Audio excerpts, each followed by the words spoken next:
Olá para você que acompanha a nossa programação, muito obrigado pela sua audiência.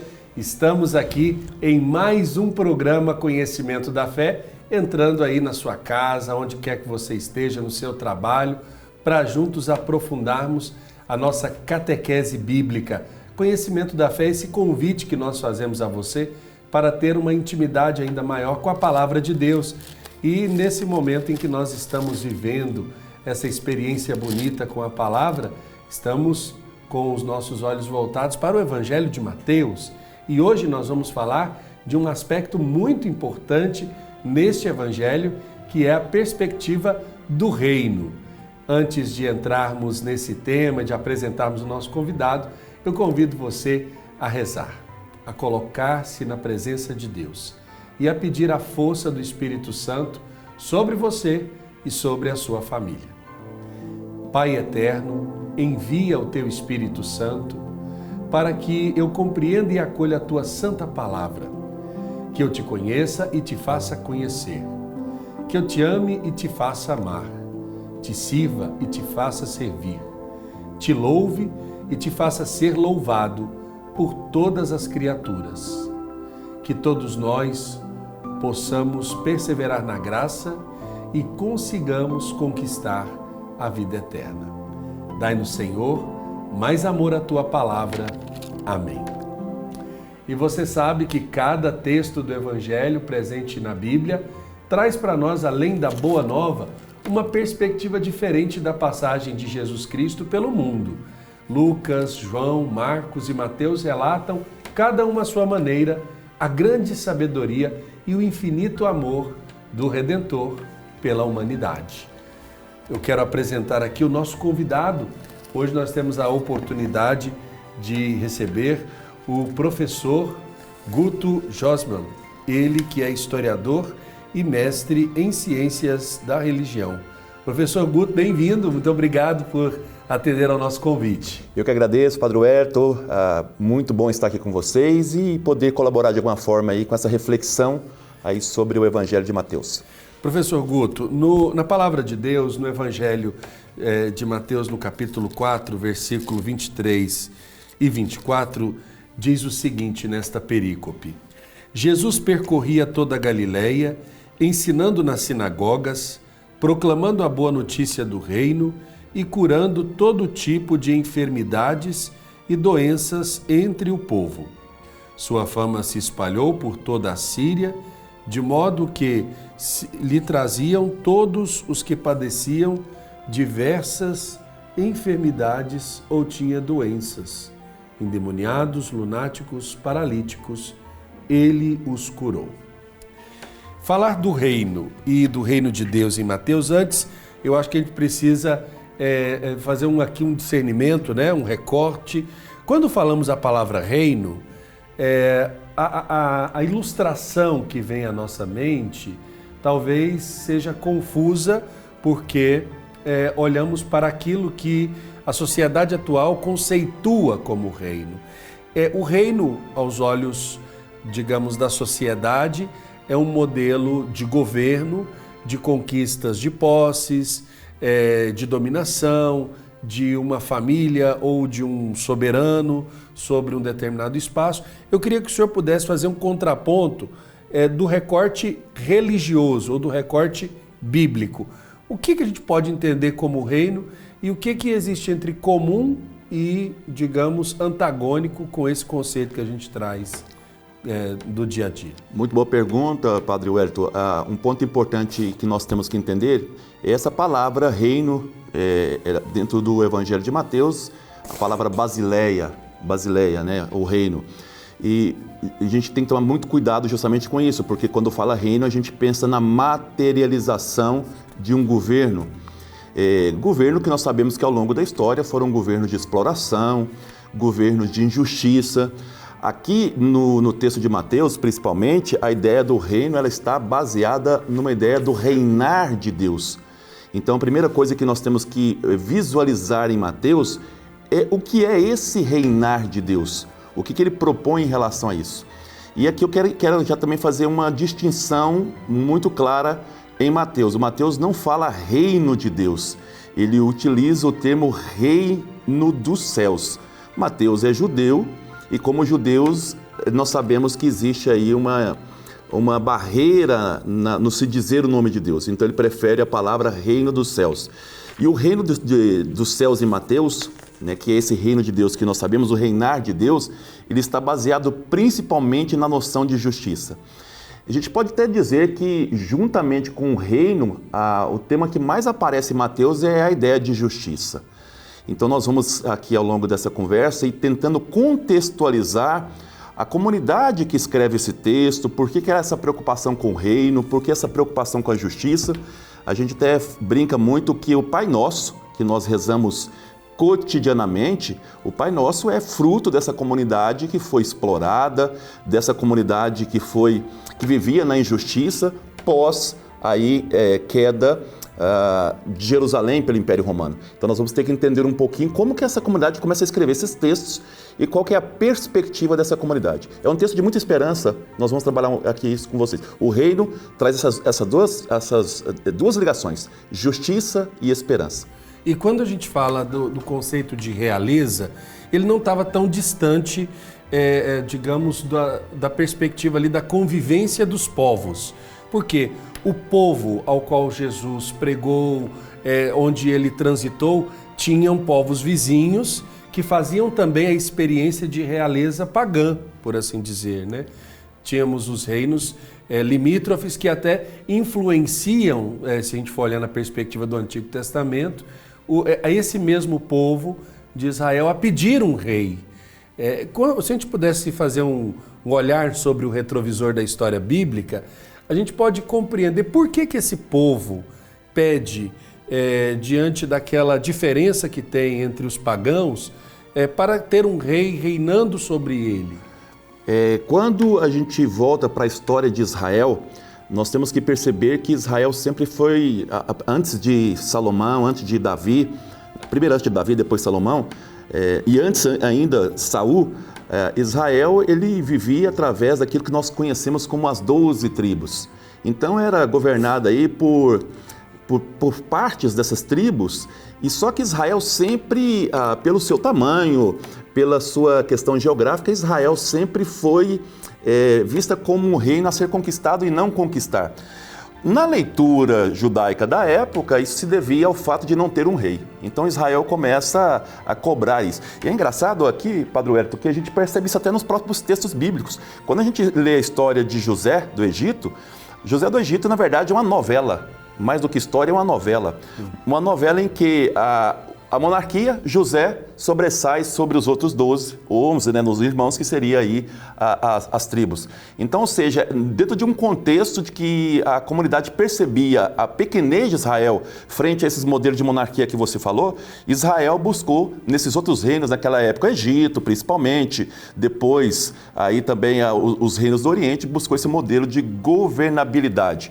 Então Israel começa a adotar esse modelo, com todas as suas críticas possíveis, porque Israel mantém o mesmo sistema de injustiça, de escravidão que os outros reinos mantinham naquele período. E observando que este reino para Israel não poderia substituir o papel de Deus, né? Porque para, digamos, aqueles que estavam conduzindo os caminhos desse povo, o maior risco em se assumir uma monarquia ou uma realeza estava na substituição do lugar de Deus na vida do povo, né? Porque Deus era considerado ou assim aceito como o rei deste povo. Exatamente, esse é o papel dos profetas, é justamente de fazer críticas quando esse povo judaico, né, quando essa realeza judaica se afastava de Deus, se afastava vamos dizer, desse domínio de Deus, desse reinado de Deus. Então os profetas muitas vezes alertavam que nós estamos distanciando desse modelo, que é o modelo que é esse reinado de Deus. Os judeus usavam muita palavra, o dia de Javé, por exemplo. Vai chegar um momento que Javé vai nos julgar, justamente por ter afastado desse modelo de reinado. Então os profetas tiveram bem esse trabalho de condenar quando a realeza judaica se afastava desse modelo, se aproximando. E o maior medo dos judeus, a gente pode falar de judeus, dos hebreus nesse momento, é justamente o da idolatria, porque essas nações eram governadas tendo a idolatria como pano de fundo. Então o maior medo da monarquia era que nós adotássemos esse processo, né, dos outros povos. Os 10 mandamentos que nós conhecemos na Bíblia é justamente reflexo disso.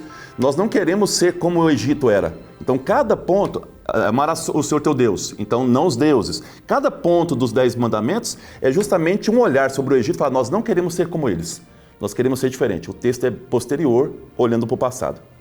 E é interessante porque, olhando para essa forma como Israel vai construindo esse novo jeito, esse novo modelo de realeza, os reis do antigo Israel, eles são chamados a ser os primeiros servidores da realeza divina, né? Do Deus verdadeiro, que é aquele que de fato reina soberano sobre esse povo. Né? Esse é um ponto interessante vou falar aqui de Primeiro Testamento, que vocês entendem em casa como Antigo Testamento. Esse Primeiro Testamento traz justamente isso. Quer dizer, até mesmo o reinado humano, ele é fruto do reinado de Deus. É Deus que reina sobre tudo, sobre a criação, sobre tudo. Então é o seguinte, os reis, eles devem, os reis, principalmente de Israel, eles devem ser o primeiro a ser testemunha desse reinado de Deus. Quer dizer, eles têm que ser exemplo para todo o povo, para que esse povo se volte a Deus, o que nem sempre aconteceu na história. E quando a gente compreende, por exemplo, que essa experiência ela vai sendo feita, chega aos conflitos e o próprio reino que é formado, ele se divide também na história, né? Sim, nós conhecemos aí o caso, por exemplo, do próprio Israel, que no governo de Salomão, pós-morte do Salomão, Pós-Salomão, né? Pós-Salomão, esse reino foi dividido em 2, chamado Reino de Judá, a parte sul com capital aí em Jerusalém, e o Reino do Norte ali, Samaria.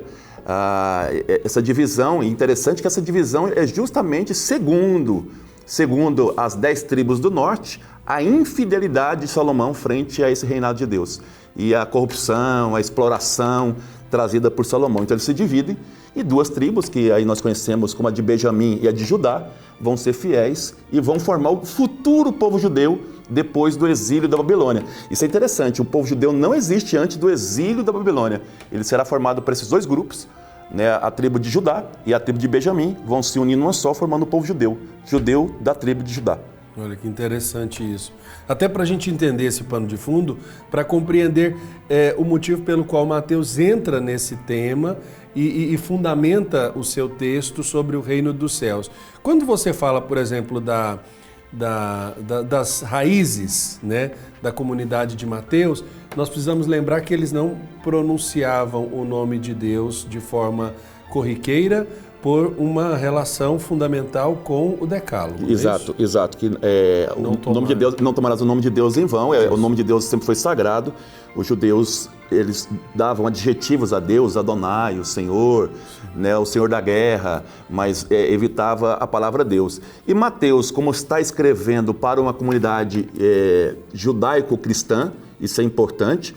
O Mateus, ele escreve especificamente para uma comunidade judaico-cristã. Ele evita esse nome reino de Deus e adota aí o reino dos céus, que para os pagãos também era interessante, porque era uma novidade. É interessante também entender que esse nome de Deus, ele vai ser pronunciado nem nas orações, nem nos momentos de preces. Sempre o Mateus, ele prefere, aqui pegando a questão da Trindade, embora não existisse Trindade quando o Mateus escreve, não existia uma doutrina, uma teologia da Trindade, o Mateus, ele prefere sempre usar o nome Pai, né? É sempre o Pai Nosso. Então o termo Pai é sempre usado aí pelo Mateus para escrever em relação a esse Deus.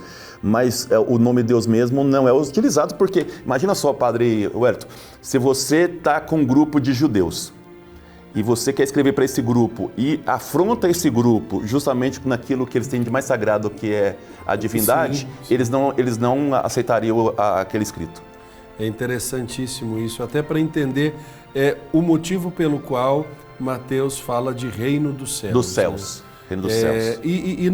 Quando a gente conceitua, eu quero tratar disso depois no próximo bloco, nós estamos indo quase para o intervalo, olhando ainda para a questão do Antigo Testamento e fechando o ponto de vista do Antigo Testamento, então nós podemos entender que a experiência de Israel com a perspectiva da realeza ou dos reinos se dá justamente porque ela precisa se proteger também, né? Diante dos reinos que já estão mais consolidados, mais fortes, e, digamos assim, fazer uma releitura do lugar de Deus nesse novo modelo de reinado. Isso, e é interessante, essa questão é fundamental, ou seja, a noção histórica de reino para o povo de Israel, ela é bastante materializada. Quer dizer, nós precisamos ser fortes frente aos nossos inimigos, que são nesse momento Egito, os povos mais ao Oriente, que nós chamamos hoje de Mesopotâmia, hoje chamamos Irã, né, que seria a futura Pérsia, são esses que nos incomodam. Então nós temos que nos fortalecer. E por que eles são fortes? A Babilônia. A Babilônia. Né? Por que eles são fortes? Porque eles têm rei e nós não temos. Então começa a se escrever textos para fundamentar essa visão. Porque não basta eu dizer que nós precisamos ter reis. Onde está escrito isso? Então os escribas, eles vão então fundamentar através de pequenas novelas como essa do José do Egito, em que você afirma a primazia da realeza sobre as tribos.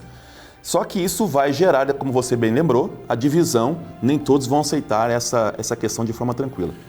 Quando a gente fala ainda das profecias das realezas futuras, né? Isaías fala daquele que vai reinar, desse que virá.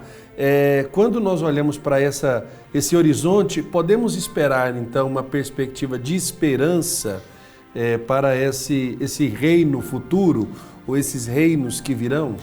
Essa é a noção básica do Mateus. Isso é muito interessante, porque quando a gente estuda o cristianismo no século I, a gente tem que perceber quais tipos de cristianismo. Nós não temos um modelo único de cristianismo. E um dos cristianismos que nós vamos ter é o cristianismo chamado apocalíptico ou escatológico. Quem tem a Bíblia de Jerusalém especificamente, eu vou citar ela porque é uma Bíblia de estudo, você vai pegar no quinto discurso de Mateus, está lá discurso escatológico. O que é escatologia? Não significa apenas o final dos tempos, ao final do mundo. Eu estarei convosco todos os dias até o final do mundo, dos tempos. De um tempo específico. É uma questão de esperança que o Mateus está trazendo. Então, quando a gente lê a questão apocalíptica, seja no Mateus, seja depois no Apocalipse de João, a gente tem que ter clareza de esperança. O reino de Deus é um reino de esperança. Não é esse reino que nós temos aí, não é o sofrimento que nós estamos sofrendo. Verá um reino de justiça, verá um reino onde as pessoas serão tratadas de forma diferente. É aquilo que eu falei para vocês, o chamado aí a vingança de Deus, o dia de Javé. Onde, e o Mateus deixa isso bem claro a partir do capítulo 25, onde os que são justos serão tratados como justos e aqueles que são injustos serão tratados como injustos. Essa é a noção de esperança que o Mateus traz. E que a injustiça não vai ganhar nesse sistema não vai ganhar nesse sistema. Governo. Tá. Agora, só que depois, queria abrir um parênteses aqui para trabalhar uma questão exegética, pode ser no próximo bloco. Quem são eles? Não esqueçamos que o Mateus escreve depois da queda do templo, entre os anos 80 e 90. O Império Romano destruiu Jerusalém e destruiu o templo. Quais são os únicos grupos que vão sobrar? Nós vamos agora para um rápido intervalo. Na volta, então, nós vamos falar sobre esses grupos para os quais Mateus escreve sobre o reino dos céus. É daqui a pouco.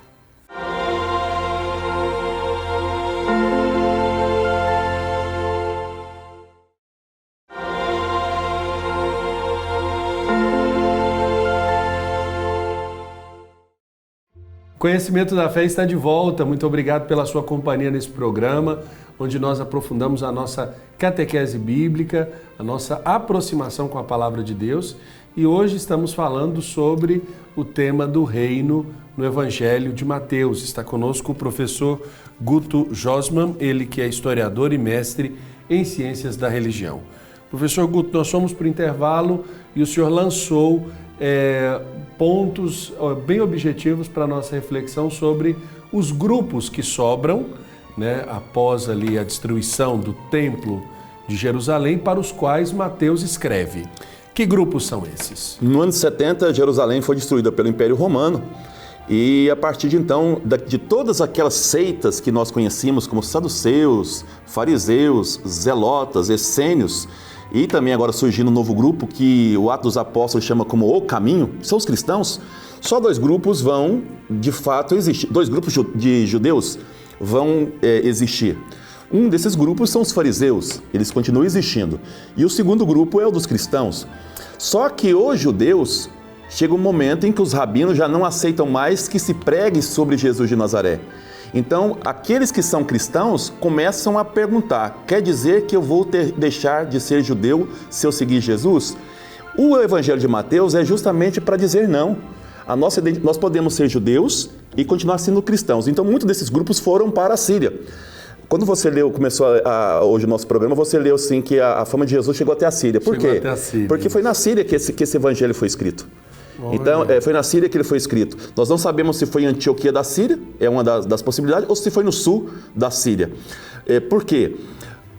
Porque justamente ali vão esses judeus fugindo da perseguição desses rabinos, que não aceitam mais falar em Jesus Cristo.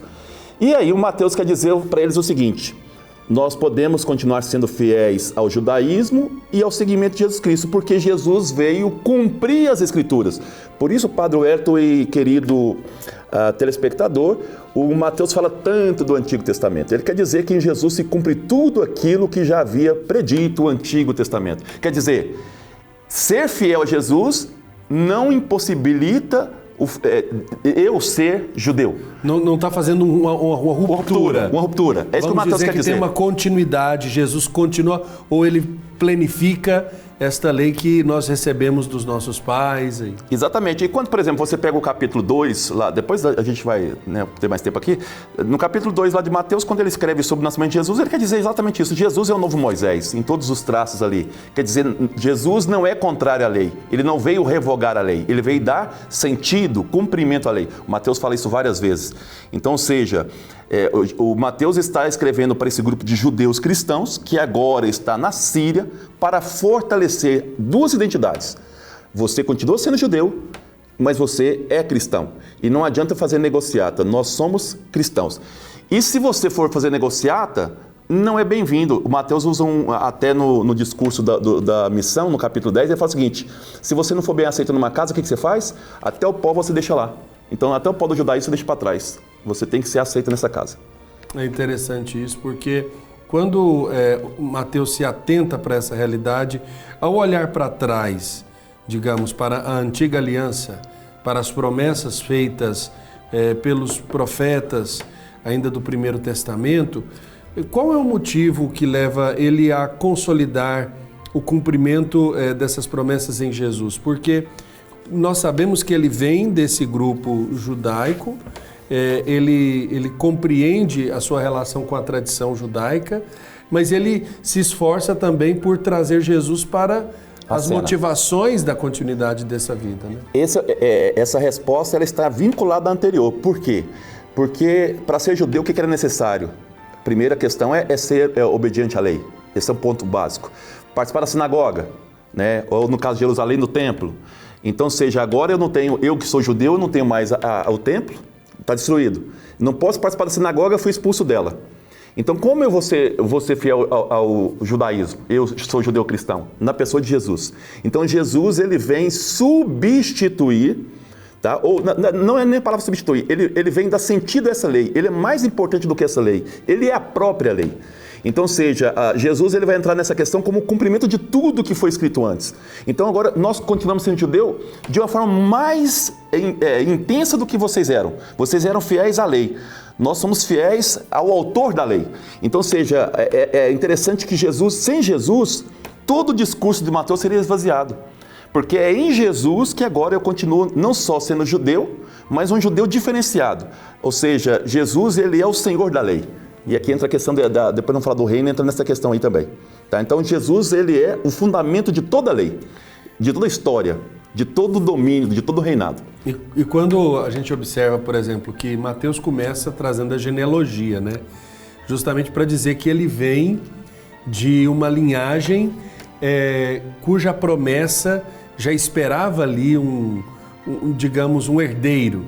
E aí, quando no segundo capítulo é trazido ainda a relação da homenagem dos magos, a forma como isso é apresentado, é também trazido digamos, o rei, por assim dizer, dos judeus, como eles apresentam lá Belém de Judá, está escrito pelo profeta: tu, Belém, no território de Judá, nada és o menor dos povos de Judá, pois de ti sairá um chefe, o pastor do meu povo Israel.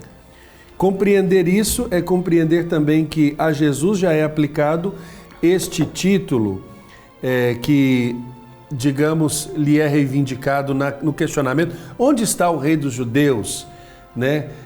Recém-nascido, né? Vimos a estrela no Oriente e viemos adorá-lo. Esse título, Rei dos Judeus, vai voltar depois na crucifixão, né? Isso. Aqui 2 pontos que você colocou de forma muito interessante. Primeiro a genealogia, depois essa questão do nascimento de Jesus. Se você observar, não esqueçamos, você que está em casa tem que ter essa clareza. Tudo que o Mateus escreve é em cima da cultura judaica. Ele divide, por exemplo, o evangelho dele em 5 livrinhos. A Torá, a Lei, né, os 5 primeiros livros da nossa Bíblia. Tudo do Mateus tem uma simbologia voltada para o judaísmo. Se você pegar a genealogia, que são 46 nomes, tudo vem da tradição de Israel. Primeiro ponto importante. Segundo, se você pegar bem aqui, são três grupos de 14 nomes, ou de 14 gerações. Existe no judaísmo uma forma na língua hebraica não existe vogal, então só são consoantes. Então você soma as consoantes e traz a simbologia por trás disso. A palavra Davi, você pegando as 3 iniciais de Davi, dá 14. Se você pegar a genealogia de Jesus, escrita por Marcelo, são três grupos de 14 gerações. O que o Mateus quer dizer com isso? Que Jesus é 3 vezes mais importante que Moisés. Então, só para que a gente vá pegando toda essa questão do Mateus é simbólica. E como ele lembrou aqui na parte de Judá, por que Belém é importante para o Mateus? Porque o Mateus sabia que o Messias, Jesus é o Cristo, o Mateus fala isso, Jesus é o Cristo, é o Messias deveria vir de Davi. E onde Davi nasceu? Davi é de Belém. Portanto, Jesus, para ser de fato o Messias e ser aceito pelos judeus, ele deve nascer em Belém. Por isso que o Mateus aqui vai dizer para os judeus cristãos: sim, Jesus nasceu em Belém de Judá, e vai lembrar inclusive antigas profecias que já anteciparam essa realidade. Portanto, tudo que Mateus vai escrevendo vai ser pegando o Antigo Testamento e fazendo esse Antigo Testamento acontecer em Jesus. E depois ele vai conceituando também um modelo de vamos dizer, de um reinado despojado dessas aparências tão fortes que nós vemos no dia a dia, até de afirmação, né? Há pouco tempo as pessoas viram, por exemplo, a forma como alguém ascende ao trono ou toma a posse ou recebe a coroa, né? Tudo tem um sinal do ponto de vista da confirmação espiritual e também do simbólico, né? Desse sagrado, dessa unção. O próprio Jesus, ele cumpre as promessas, digamos, com seus pais, vão ao templo, se apresenta, cresce observando essa tradição. Tudo isso também, digamos, chancela ele para assumir esse posto de chefe desse povo, né? Num contraponto à corrupção, à morte, àqueles que fizeram conchavos para se manter no poder, né?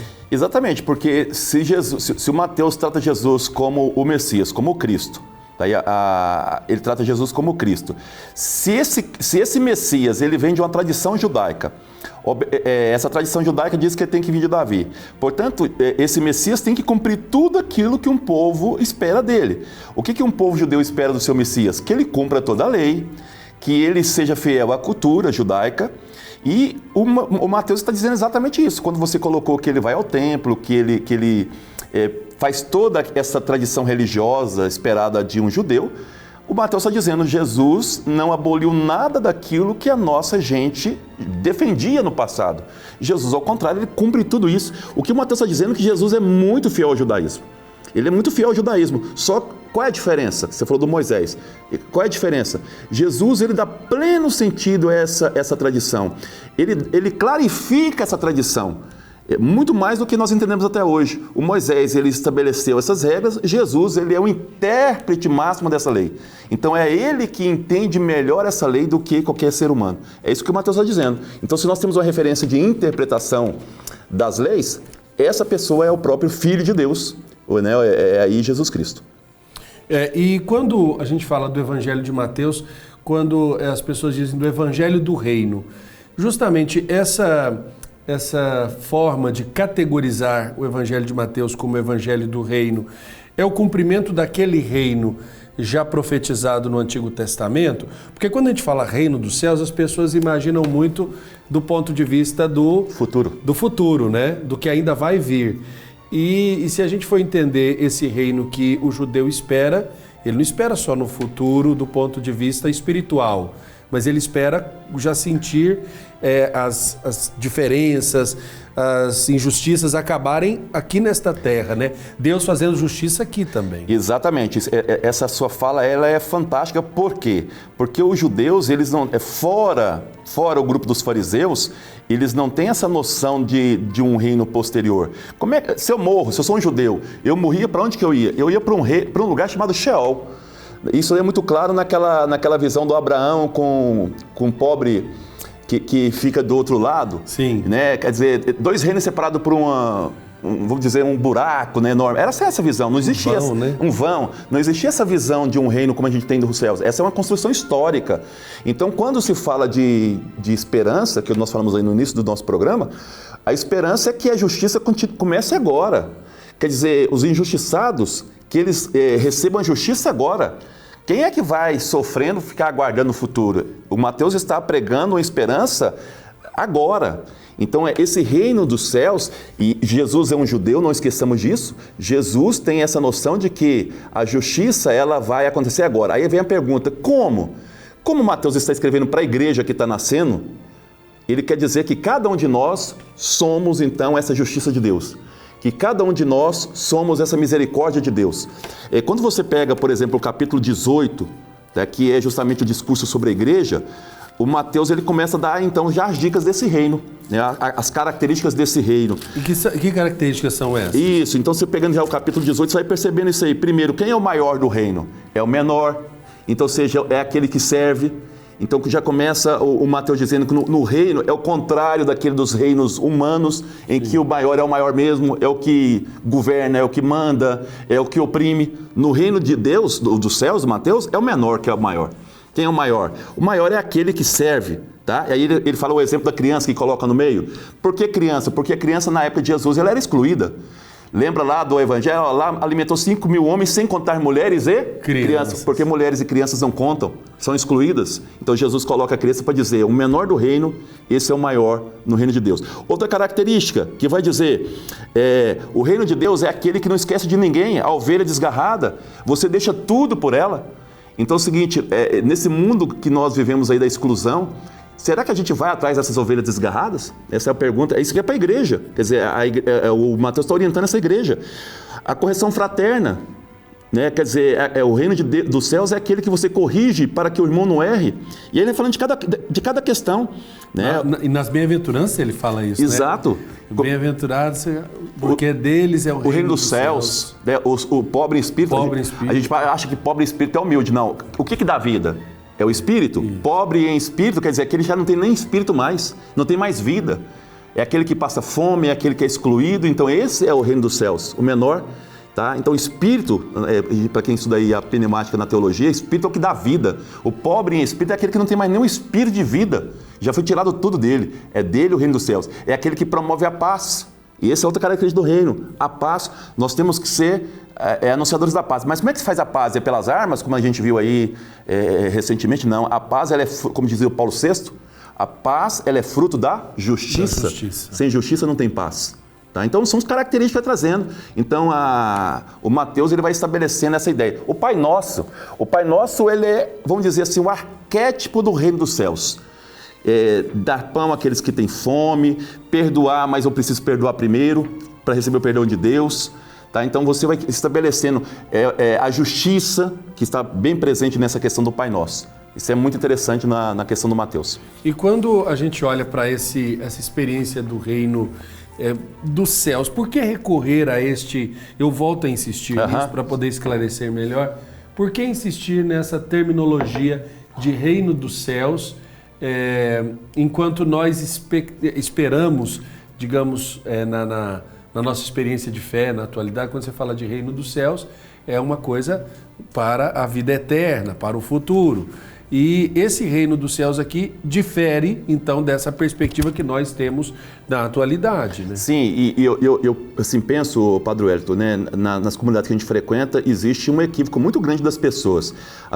Nós, católicos, vou falar a partir de nós, temos sempre essa prerrogativa futura e esquecemos o presente.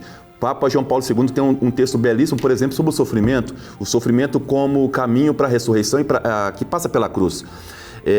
Algumas igrejas, eu falo de cunho mais neopentecostais, elas querem trazer o reino presente, os céus presentes na terra, mas de uma outra forma, através de tudo aquilo que Jesus não pregou. Quer dizer, a riqueza, estar bem, né? A vida humana não é assim. Então, quando a gente fala desse reino dos céus, é um reino de justiça. Só justiça? Não, misericórdia. Quando eu dava aula no direito, eu dizia o seguinte, o direito, ele se baseia na justiça, dar ao outro o que é do outro. Jesus, ele baseia-se na justiça, mas tem uma outra palavrinha muito importante para Jesus, chama-se misericórdia. A justiça sem a misericórdia, ela não funciona. Então, seja, essas duas palavrinhas, justiça, e Jesus fala muito em misericórdia no Evangelho de Mateus. Então, essas coisas se encontram aqui na terra, já na terra, não futuramente. E misericórdia numa perspectiva... não de ter dó, de ter pena do outro, né? Não. A misericórdia no caso de se sentir ou de ter esta empatia com a dor do outro. Com a dor do outro e nesse sentido de pleno cumprimento da lei. Nós já estudamos isso, por exemplo, E é engraçado que a partir do capítulo 5 ao 7, que é o primeiro discurso, que é o discurso das bem-aventuranças, o Mateus está discutindo com os rabinos. Você viu o que foi dito, faça isso, eu porém vos digo. Né? Então, se você deseja olhar para uma mulher com desejo, já é pecado, quer dizer, você tem que ir no mal, você tem que cortar o mal pela raiz. Você tem que ir lá na raiz, já antecipar isso, quer dizer, isso já é misericórdia, quer dizer, você ir na raiz do problema para evitar esse problema futuro. Tá certo, nós vamos para um rápido intervalo, Guto. Na volta, nós vamos dar continuidade a esse aprofundamento que estamos fazendo sobre o conceito de reino dos céus no Evangelho de Mateus. É daqui a pouco.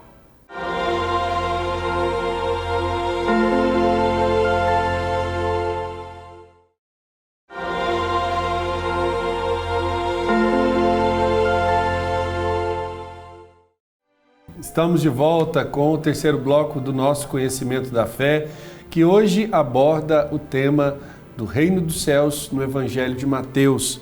Conosco o professor Guto, ele que é historiador e mestre em ciência da religião, está nos ajudando a aprofundar nestas cenas que o Evangelho de Mateus nos traz. E professor Guto, no capítulo 21 do Evangelho de Mateus, fala da entrada em Jerusalém, né? Da entrada triunfal de Jerusalém. Jesus, ele pede que busquem um animal, ele vai subir nesse animal, né? Levam-lhe a jumenta e o jumentinho, puseram os mantos sobre eles e o Senhor montou. No versículo 8, uma grande multidão forrava o caminho com os seus mantos, outros cortavam ramos de árvores e os espalhavam pelo caminho. A multidão na frente e atrás dele clamava, Hosana ao filho de Davi, bendito aquele que vem em nome do Senhor, Hosana ao Altíssimo. Esta apoteose, por assim dizer, da chegada de Jesus em Jerusalém, é um reconhecimento já daquele povo de um reino que talvez estava às portas, não só da cidade, mas às portas de mudar a experiência desse povo, que depois não foi correspondido do ponto de vista do enfrentamento, da tomada de poder. Aqui tem alguns símbolos importantes aqui na parte de Mateus. Primeiro ponto é que nós estamos aqui numa festa que era uma festa que os judeus deveriam participar em Jerusalém, que é a Páscoa, o Pessah judaico. E o que é o Pessah judaico? É a libertação do Egito. Olha que coisa mais interessante, libertação. A criação de um novo reino diferente daquele do Egito. Até aí tudo bem. Só que os judeus, eles têm tinham vários grupos, entre esses grupos os fariseus, os zelotas, que tinham visões diferentes de Messias. E uma dessas visões era que o Messias viria para governar no sentido político que nós conhecemos. Então, quando chega Jesus e eles chamam Jesus de Messias, Jesus aceita esse termo, esse título de Messias e não faz nada ao contrário, o povo achava que de fato que Jesus seria esse Messias esperado. não Messias de Isaías. É bom esclarecer isso, porque o Isaías tem outra visão de Messias, que é o que Jesus encarna. O pobre sofredor, o servo sofredor. Essa é a visão de Jesus. Tanto é que Jesus começa o evangelho dele, quando a gente lê Lucas e Marcos também, ele começa justamente com esse texto de Isaías. O Espírito do Senhor está sobre mim, né, tudo mais. Então aqui, quando o povo vê Jesus, eles têm essa visão política. Jesus vai nos libertar de quem? De Roma. Quem é Roma? É o Antigo Egito. Né? Quer dizer, o Roma é a parte opressora. Então esse Jesus vai nos libertar. E era costume você fazer o quê? Jogar ramos no chão para esperar esse rei. Só que aqui o Mateus coloca alguns símbolos importantes que as pessoas não prestam atenção. Jesus vem montado em quê? No jumentinho. Como é que os reis entravam na cidade? A cavalo? Né? Cavalo um alazão. Isso, quer dizer, o símbolo do poder. Raça, né? Símbolo do poder, não no jumento. Então o que o Mateus está dizendo? Jesus é um rei diferente.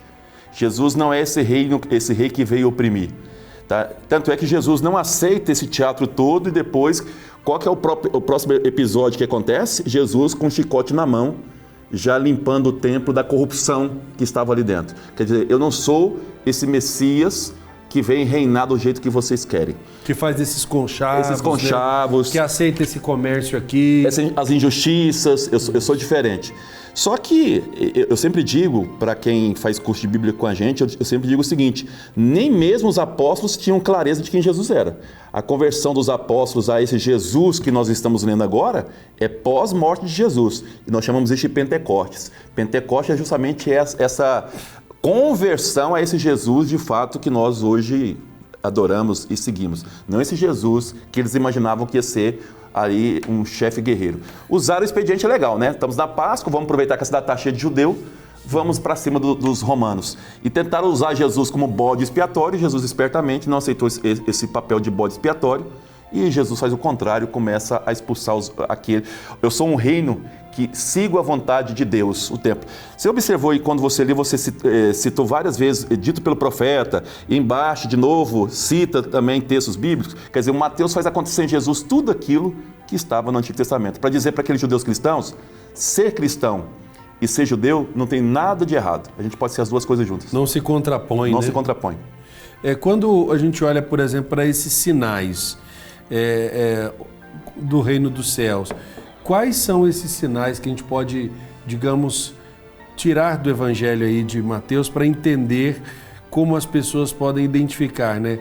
De que o reino está próximo ou de que o reino de Deus já está acontecendo no meio desse povo? Na verdade, quando fala se o reino está próximo, ele já acontece, segundo Mateus, no próprio Jesus, né? O reino é a própria figura de Jesus, ele é o reino. Ele é a expressão. Agora, quando Mateus escreve, Jesus já está morto há 50 anos. Então você tem que dar continuidade a esse reinado dos céus, a esse reino dos céus. E quem são os responsáveis por esse reino dos céus? São os discípulos de Jesus, essa igreja que está nascendo. Então o Mateus está cobrando das pessoas essa mesma postura. Quer dizer, para que esse reino continue, a gente precisa imitar esse Jesus Cristo. Mas você falou de sinais, vou dar um exemplo aqui, na sequência que você falou, capítulo 21. Lá embaixo fala da figueira estéril e seca. O que é a figueira na linguagem judaica? É o próprio Israel. Quer dizer, aqueles que se apegam apenas à lei, aqueles que se apegam apenas a seguir uma lei que exclui, esses não formam o reino dos céus. Então vocês agora que querem seguir Jesus Cristo, vocês que são judeus e querem seguir Jesus Cristo, não esqueçamos, Mateus está escrevendo para esses judeus. Vocês que querem ser judeus e querem ser fiéis a Jesus Cristo, não podem ser estéreis, não podem ficar presos a uma lei pela lei. Vocês têm que entender o sentido dessa lei e incluir, não excluir como essa lei está fazendo, como o caso do sábado, como o caso da mulher, como o caso da criança, como o caso do leproso, como o caso do publicano. Lembramos aqui que o Mateus apóstolo é um publicano, embora a gente não saiba quem é o escritor, se o Mateus evangelista é o mesmo Mateus apóstolo. De qualquer forma, quer dizer, o reino dos céus é um reino de inclusão. É um reino contrário a esse reino que nós já apontamos aí da maioria, que é um reino de corrupção, de injustiça. Portanto, os sinais são esses. Não basta você cumprir a lei. Você tem que cumprir uma lei que inclua, não uma lei que exclua. Agora é interessante porque alguns dos textos bíblicos mais conhecidos pela comunidade cristã estão em Mateus, né? Como o Sermão da Montanha, muitas parábolas. alguns milagres de Jesus Cristo. Por que nós encontramos essa variedade mais ampla em Mateus do que nos outros evangelistas, por assim dizer? E até o Vaticano II, o texto de preferência da igreja era o texto de Mateus. Ele se bastava, não precisava de outros evangelhos. Foi o Vaticano II que criou esse ano A, ano B, ano C, para a gente não perder a riqueza evangélica, né, dos outros textos. O próprio Santo Agostinho também dizia essa questão. A questão está ligada às fontes. O Mateus e o Lucas, eles bebem muito em Marcos. Só que eles têm uma outra fonte chamada fonte, nós não sabemos qual que é o evangelho, então a gente, em alemão, a palavra Quelle, fonte, então fala evangelho que, e o Mateus, por que ele tem mais elementos do que os outros? Porque o Mateus, ele tem um objetivo muito claro, que é o debate com os rabinos. O Mateus aqui, ele está fazendo esse enfrentamento em relação aos rabinos, em relação a esses fariseus. Então ele tem que colher muito mais elementos do Antigo Testamento para trazer presente, o que o Lucas não tinha esse problema. O Lucas escreve para gentios, o Marcos escreve para os romanos, o João fala da ressurreição, não está batendo de frente com esses judeus. O Mateus não. O Mateus, ele precisa fundamentar toda uma tradição judaica e trazer ela presente em Jesus. Por isso que ele traz muito mais temas do que os outros. Pega o discurso das bem-aventuranças em Mateus e em Lucas. Mateus fala de 8 bem-aventuranças, o Lucas fala de 4. Por que o Lucas ele retrata 8? Justamente porque ele precisa fundamentar outras questões culturais, outras questões históricas frente aos judeus. Por isso ele tem muito mais elementos do que os outros. Quando nós falamos, por exemplo, dos textos da infância, por que o Evangelho de Mateus traz poucos registros desse tempo? Não só Mateus, né? Outros Lucas também trazem poucos registros do tempo da infância, e parece que a gente encontra mais detalhes só nos apócrifos. Uma coisa importante que nós temos que notar é que os evangelhos são escritos de trás para frente. Como assim? Quando você começa a anunciar, o primeiro anúncio que os apóstolos fazem, depois a igreja faz, é da ressurreição de Cristo. Então, a partir disso, ele morreu por quê? Aí você fala da vida pública dele. Aí depois, quando as pessoas percebem que a vida pública de Jesus foi incrível, aí vem a pergunta, se a vida pública dele foi incrível, como é que foi o nascimento dele?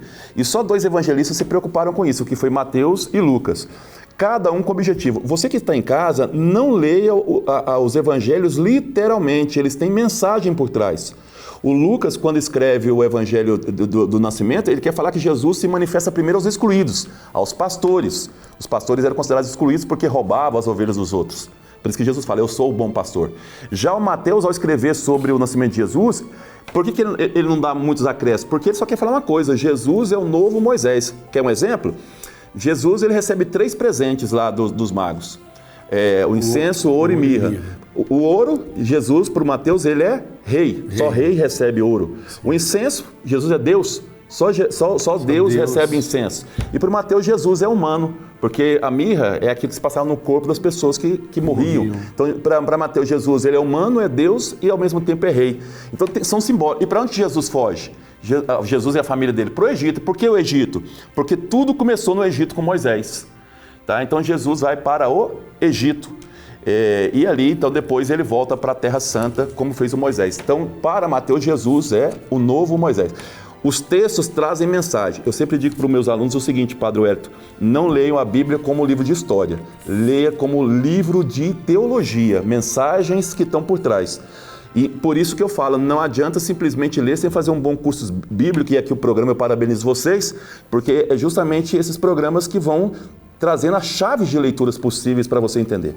Professor Guto, o nosso tempo está se esgotando, mas eu queria que a gente olhasse para esses últimos versículos do Evangelho de Mateus, lá no finalzinho, né, no capítulo 28, quando no versículo 19 diz: portanto, ide fazei discípulos entre todos os povos, batizai-os consagrando-os ao Pai, ao Filho e ao Espírito Santo, e ensinai-lhes a cumprir tudo o que vos mandei.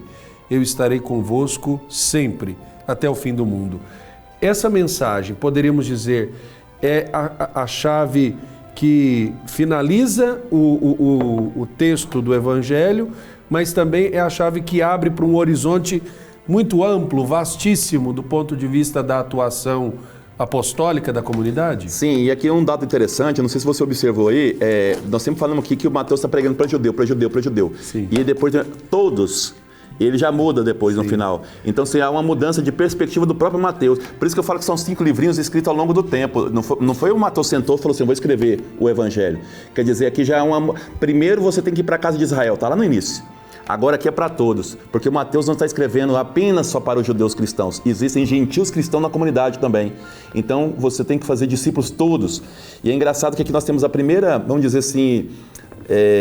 não chega a ser uma doutrina da Trindade, mas vamos dizer assim, uma questão já bem histórica, já apontando a questão da Trindade aqui no Evangelho de Mateus. E o Mateus aqui, na verdade, está dizendo que é necessário que outras pessoas conheçam também esse reino dos céus. E o mais interessante, aqui o final do mundo não é esse mundo aqui, esse mundo histórico, mas são de mundos que nós estamos vivendo aí, um mundo de corrupção, né? Então esse mundo que está da ganância, é necessário anunciar outros mundos, tá? Senão as pessoas trabalham essa ideia de que o mundo vai acabar, não é essa ideia. Cataclisma, né? Não é isso. Professor Guto Josman, muito obrigado pela participação do senhor aqui no nosso Conhecimento da Fé. Espero recebê-lo em outra oportunidade aqui no programa. Eu que agradeço, espero ter contribuído e estamos aí. Tá certo, forte abraço. E a você o meu agradecimento. O Senhor esteja convosco. Ele está no meio de nós. Por intercessão da Mãe do Perpétuo Socorro, abençoe-vos o Deus Todo-Poderoso, Pai, Filho e Espírito Santo. Amém. Um forte abraço a você e até a próxima semana com mais um Conhecimento da Fé.